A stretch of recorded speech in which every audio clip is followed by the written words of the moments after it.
Hi Fashion TV, I'm Alexandra Miku and we're backstage en Battista Valley. Imaginez la pénombre vibrante d'un backstage parisien. Les néons halogènes découpent des halos sur les miroirs. Les épingles teintent comme des clochettes nerveuses. L'air sent la laque et l'électricité. Au centre de ce tumulte millimétré, une silhouette se tient droite, presque immobile, comme si le vacarme glissait sur elle sans l'atteindre. Elle s'appelle Alexandra Miku, et son visage a ce calme de marbre qui n'effraie pas le regard, mais l'apprivoise. On lui a dit qu'elle était trop discrète pour survivre à la jungle des tendances. Elle a répondu par le langage le plus ancien de la mode, la présence. Une présence si nette qu'elle devient silence, et un silence si sûr qu'il impose l'écoute. Quand le rideau se lève, elle marche comme on ouvre une parenthèse lumineuse. Pas de gestes superflus, pas d'effet, seulement une rectitude qui rend tout le reste crédible. Les tissus prennent une autre gravité, les lignes se tendent comme si elles avaient enfin trouvé leur axe. Dans un monde qui adore crier, elle a choisi d'articuler.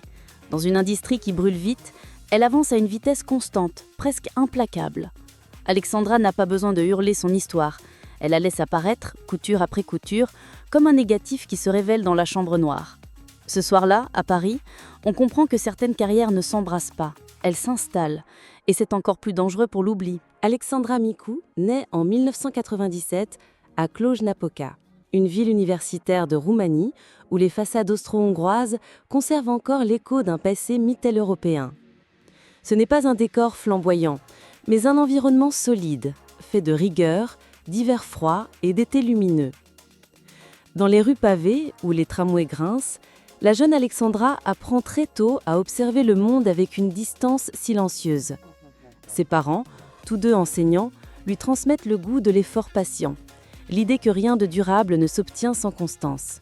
Chez elle, il n'y a pas de luxe inutile. La beauté se trouve dans un livre bien relié, dans une table dressée avec soin, dans la modestie des gestes répétés chaque jour.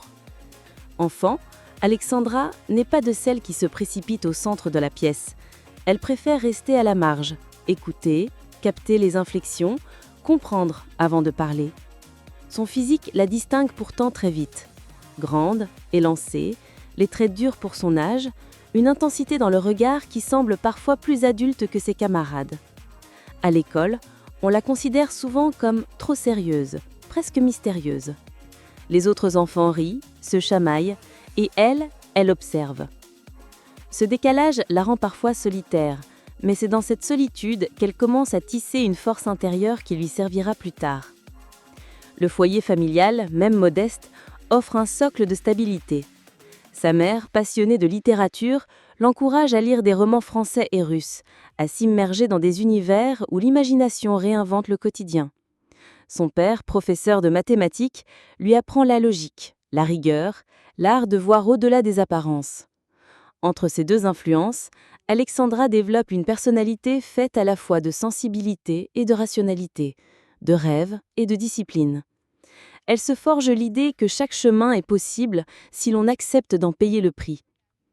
Dans sa chambre, les murs sont nus, mais elle garde sous son oreiller des carnets où elle note des phrases, des dessins, des fragments d'émotions.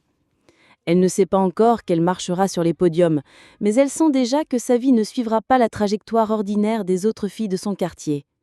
Un sentiment de destin l'accompagne, discret mais tenace, comme une lumière lointaine qu'elle seule perçoit. Les années passent et à l'adolescence, son apparence attire les regards.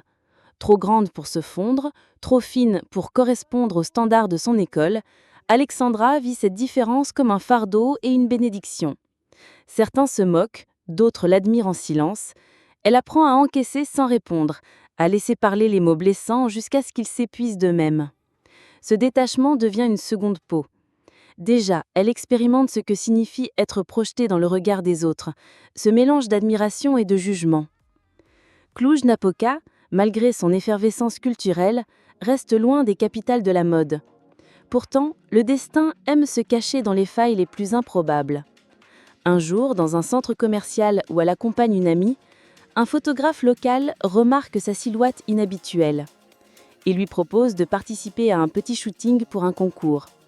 Alexandra hésite, consciente de l'inquiétude que cela pourrait susciter chez ses parents. Mais l'idée germe, d'autant plus qu'elle sent que ce n'est pas un hasard. Quelque chose la pousse à accepter. Cette enfance roumaine, entre rigueur familiale et solitude adolescente, entre observation silencieuse et éclat de lecture, devient la matrice de son futur parcours. Car si le monde de la mode exige d'être vu, il exige d'abord de savoir se tenir. Et Alexandra, avant même de poser le pied sur un podium, a déjà appris la posture intérieure, celle qui permet de traverser le tumulte sans se dissoudre. Dans le froid de Cluj, dans la simplicité des repas familiaux, dans les heures passées à lire en silence, s'est forgée une personnalité rare, une jeune fille qui ne cherche pas à briller, mais à durer. Et cette différence, que d'autres appelaient étrangeté, allait bientôt devenir son arme la plus éclatante. Le destin d'Alexandra Micu bascule en 2014, alors qu'elle n'a que 17 ans. Jusqu'alors, sa vie s'écoulait dans la relative tranquillité de Cluj-Napoca, entre les cours, les lectures et les promenades solitaires. Elle n'avait jamais véritablement rêvé de devenir mannequin. Le monde de la mode, lointain, lui semblait aussi inaccessible qu'une constellation. Mais le hasard, souvent plus audacieux que la volonté, décida autrement. Tout commence lorsqu'un ami insiste pour qu'elle participe au concours Elite Model Look Romania. Alexandra hésite. Elle sait que ses parents, pragmatiques, préféraient la voir suivre des études universitaires solides. Pourtant, au fond d'elle, une voix fragile mais insistante lui souffle d'oser. Elle se présente donc aux sélections, sans attente particulière, presque par curiosité. Dès son entrée dans la salle, les recruteurs perçoivent quelque chose de singulier. Une élégance instinctive, une présence qui ne se fabrique pas. Alexandra n'a pas appris à poser, elle ne connaît pas encore les codes, mais son regard, intense et silencieux, capte immédiatement l'attention. À sa grande surprise, elle est retenue, puis encouragée à poursuivre la compétition. Les semaines qui suivent la plongent dans un univers inédit. Casting, séances photos, entraînement pour le défilé final. Au début, elle se sent étrangère, presque illégitime. Les autres participantes semblent plus sûres d'elle, plus extraverties. Mais rapidement, elle comprend que sa force réside précisément dans cette retenue. Sa démarche droite et mesurée dégage une assurance discrète. Son visage, loin des sourires forcés, incarne une sincérité rare. Lorsque vient la finale nationale, Alexandra, vêtue d'une robe simple, avance sur le podium avec ce calme intérieur qui la caractérise. Elle ne cherche pas à séduire à tout prix, elle se contente d'être là pleinement. Et cela suffit. Le jury la remarque, le public la retient. Elle remporte le concours roumain et s'envole pour la grande finale mondiale de Elite Model Look International.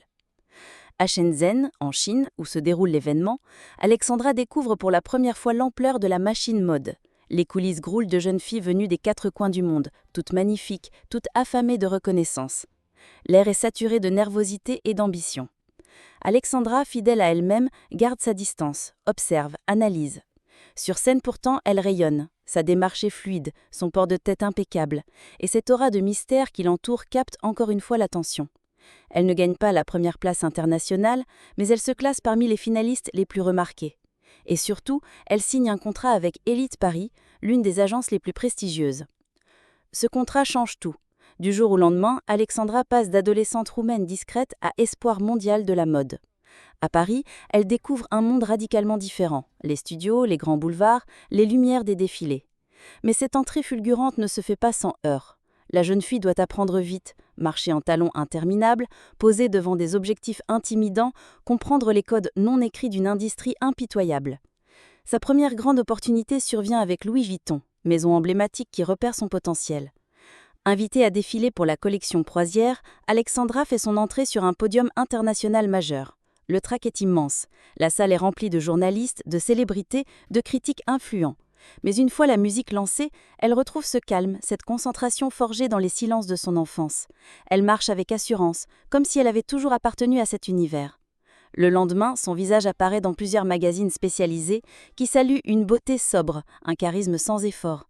Peu après, Dior et Prada la sollicitent. Chaque saison, elle enchaîne les castings, parfois rejetés, parfois célébrés, toujours prête à recommencer. Car Alexandra comprend vite que le mannequinat est une école d'endurance autant que de glamour. Les attentes sont immenses, les exigences cruelles. Mais là encore, son tempérament discret devient un atout. Elle ne se laisse pas déstabiliser par les critiques, elle avance inéluctable. Les shootings photos marquent une autre étape de son apprentissage. Face aux objectifs de photographes renommés, elle découvre la puissance de son regard. Là où d'autres sourient, elle offre une intensité calme, une profondeur qui intrigue. Certains directeurs artistiques parlent d'elle comme d'une toile blanche sur laquelle on peut projeter n'importe quelle émotion. Cette plasticité, alliée à sa dignité naturelle, attire les plus grandes maisons. Pourtant, derrière cette ascension, Alexandra conserve une prudence. Chaque retour en Roumanie lui rappelle ses racines, la modestie de son foyer, la simplicité des rues de Cluj. Elle sait que le monde qu'elle découvre peut être éphémère, qu'une carrière peut s'éteindre aussi vite qu'elle s'est allumée. Cette conscience lui donne une maturité inhabituelle pour son âge. Elle ne se laisse pas griser par la célébrité naissante. En l'espace de 2 ans, Alexandra Micou s'impose comme l'un des nouveaux visages incontournables des podiums européens. Les magazines saluent sa fraîcheur, les maisons de couture louent son professionnalisme. Mais ce qui frappe le plus, c'est cette impression qu'elle n'a rien forcé. Elle ne s'est pas inventé une personnalité de façade. Elle a simplement amplifié ce qu'elle était déjà, une présence tranquille, presque intemporelle.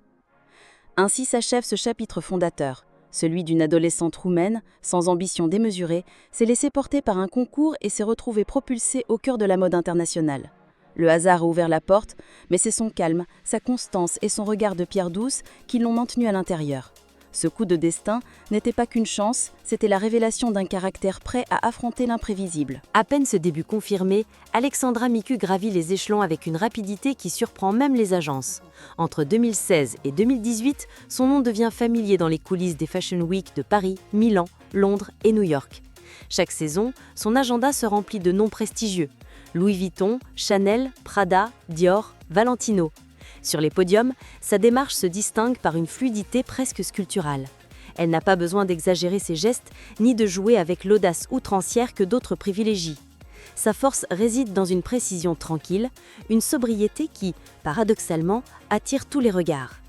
C'est lors des défilés Louis Vuitton sous la direction de Nicolas Ghesquière qu'Alexandra s'impose véritablement comme un visage emblématique. Sa silhouette longiligne épouse les coupes futuristes de la maison et son regard impassible devient une signature. La presse spécialisée parle d'une muse silencieuse, capable de transformer l'apesanteur en discipline. Cette association entre calme et intensité séduit les directeurs artistiques, toujours à la recherche d'une incarnation qui transcende le vêtement. Parallèlement, elle multiplie les campagnes publicitaires. Prada l'a choisie pour une série photographique où son visage austère dialogue avec des décors minimalistes.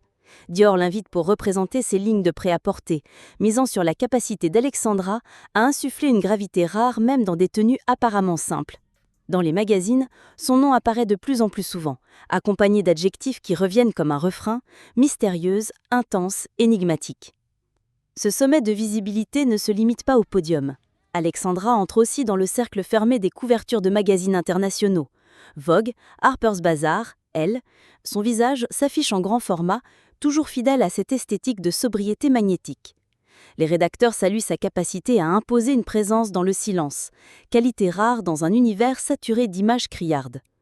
Pourtant, ce succès n'est pas le fruit d'un simple hasard.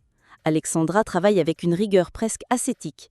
Dans les coulisses, on la décrit comme l'une des mannequins les plus professionnelles de sa génération, ponctuelle, concentrée, discrète. Elle ne cherche pas à se mêler au scandale, ni à attirer les paparazzis. Son objectif est clair, construire une carrière durable basée sur la qualité et non sur le bruit. Ce choix d'une ascension sans excès lui permet de durer. Là où certaines s'épuisent rapidement dans la frénésie des soirées mondaines, Alexandra conserve une énergie intacte, prête à répondre aux attentes des créateurs. Elle comprend que le mannequinat est un métier de discipline autant que de chance, et elle s'y consacre corps et âme. À Paris, certains critiques commencent même à la comparer à des icônes des années 90 pour cette faculté rare d'imposer le vêtement sans jamais effacer sa propre identité. Mais Alexandra n'est pas une nostalgie. Elle incarne une modernité sobre, une génération qui refuse les artifices tapageurs. Sa trajectoire prouve qu'on peut atteindre les sommets sans renoncer à sa nature profonde. Au tournant de 2018, elle est devenue l'une des figures incontournables des défilés européens. Les jeunes aspirantes mannequins citent son nom comme une référence, une preuve que l'on peut émerger de Roumanie, loin des capitales, et pourtant régner sur les podiums. À seulement 21 ans, Alexandra Micou s'est déjà hissée au sommet d'une industrie qui brûle les carrières à toute vitesse. Et pourtant, son ascension, loin d'être un feu d'artifice éphémère, ressemble à une architecture patiente. Chaque défilé, chaque shooting, chaque regard construit une cathédrale invisible où elle tient la place centrale. Ainsi, au cœur de ces années intenses, Alexandra ne se contente pas de défiler. Elle marque une époque. Car dans le tumulte des tendances, rares sont celles qui savent transformer un passage éphémère en souvenir durable. Elle, par son silence lumineux, l'a déjà accompli. Au moment même où sa carrière atteint une visibilité internationale, Alexandra Micu choisit de ne pas se conformer entièrement aux règles tacites de l'industrie. Dans un monde où l'exubérance est parfois perçue comme une condition de survie médiatique, elle persiste à cultiver une discrétion presque radicale. Là où d'autres multiplient les interviews provocatrices et les apparitions mondaines, Alexandra sélectionne ses engagements avec une rigueur rare. Ce refus de l'exposition constante étonne, parfois agace, mais il finit par la définir comme une figure à part, une mannequin qui n'existe que par son travail, et non par le bruit qui l'entoure. Cette posture est d'autant plus marquante qu'elle va à contre-courant d'une époque obsédée par les réseaux sociaux. Alors que nombre de ses consoeurs construisent leur notoriété à coups de selfies et de stories soigneusement mises en scène, Alexandra garde ses distances. Elle utilise les plateformes de manière minimale, presque utilitaire. Ce choix, qui aurait pu la marginaliser, renforce au contraire son aura. Car dans la saturation des images instantanées, son absence relative devient une forme de rareté. Son visage n'apparaît que dans les campagnes officielles, les magazines, les défilés. Chaque apparition prend alors un poids particulier, comme une révélation plutôt qu'une répétition. Mais sa résistance aux normes ne s'arrête pas à la sphère médiatique. Alexandra incarne aussi une rébellion subtile contre les standards esthétiques imposés aux mannequins. Dans une industrie où l'on exige souvent des sourires factices ou des attitudes exagérément séductrices, elle conserve une expression sobre, parfois grave. Ce choix artistique, loin de l'amoindrir, lui confère une singularité qui intrigue les créateurs. Les directeurs de casting savent qu'avec elle, le vêtement ne sera jamais parasité par une gestuelle superflue. Il sera porté avec la gravité d'une déclaration. Son rapport au temps constitue un autre geste de résistance. Dans un milieu où tout s'accélère, Alexandra impose son rythme. Elle n'accepte pas toutes les propositions, préfère parfois se retirer pour préserver son équilibre. Ce refus de céder à la logique de l'épuisement permanent lui permet de durer, mais surtout de conserver une intégrité rare. Beaucoup de mannequins, aspirés par la frénésie, finissent par s'épuiser ou se perdre dans les excès. Alexandra, elle, trace une ligne ferme entre le métier et la vie privée, entre la scène et l'intime. Certains critiques voient en elle une figure de l'anti-supermodèle, non pas par manque de succès, mais par refus du spectacle périphérique. Là où les icônes des décennies passées construisaient des personnages publics flamboyants, Alexandra choisit de rester une énigme. Et cette énigme, loin de la rendre inaccessible, devient son langage. Elle prouve qu'il existe une autre voie pour les mannequins de sa génération, celle de la retenue comme acte de puissance. Cette opposition silencieuse aux normes a aussi une dimension féministe implicite. Dans un univers qui tend parfois à réduire les mannequins à des objets de désir, Alexandra revendique par sa posture une subjectivité intacte. Elle n'est pas là pour plaire ou séduire, mais pour incarner. Son corps ne se livre pas comme une marchandise, mais comme un instrument de mise en valeur de la création. Elle redéfinit ainsi le rôle de la mannequin, non plus simple support passif, mais présence active, partenaire de l'artiste. En allant contre les règles non écrites de son époque, Alexandra Micu ne se marginalise pas. Elle redessine les contours de ce qu'un mannequin peut être.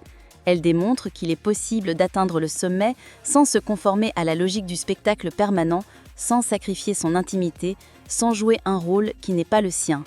Sa carrière devient ainsi un manifeste silencieux, celui d'une jeune femme qui a choisi la profondeur plutôt que le bruit, l'intégrité plutôt que la complaisance.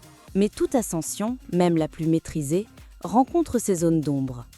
Pour Alexandra Micu, elles apparaissent à la fin des années 2010, lorsque le rythme effréné des défilés commence à se heurter à son besoin vital de silence.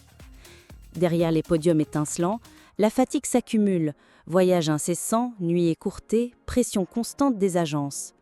Dans ce tourbillon, Alexandra ressent peu à peu une fissure intérieure, comme si sa force tranquille risquait de se transformer en inertie douloureuse. Les premières alertes viennent de son corps. Épuisement, perte de poids, moments de vertige.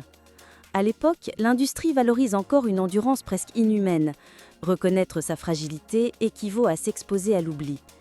Alexandra choisit pourtant de ralentir, consciente qu'aucune carrière ne mérite le sacrifice de sa santé.